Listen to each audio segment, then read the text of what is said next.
మహారాణి పారాణి పాదాలకే నాడు మన్నునంత నీయక నడిచేటి దారుల్లో నా గుండె పూబాట పరుచుకుంది మెత్తగా.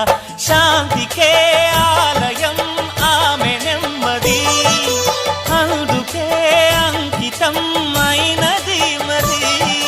సుకుమారమే ఆమె చిరికత్తె కాబోలు, సుగుణాలకే ఆమె తలకట్టు కాబోలు. చెలియ చలువ చెలిమి కొరకు ఆయువే ఆశగా తపమును చేయగా ఏ స్వప్నలోకాల సౌందర్య రాశి నా ముందుకొచ్చింది కనువిందు చేసి. ఏ నీలి మేఘాల సౌధాలు విడిచి ఈ నేల నడిచింది ఆ మెరుపు వచ్చి.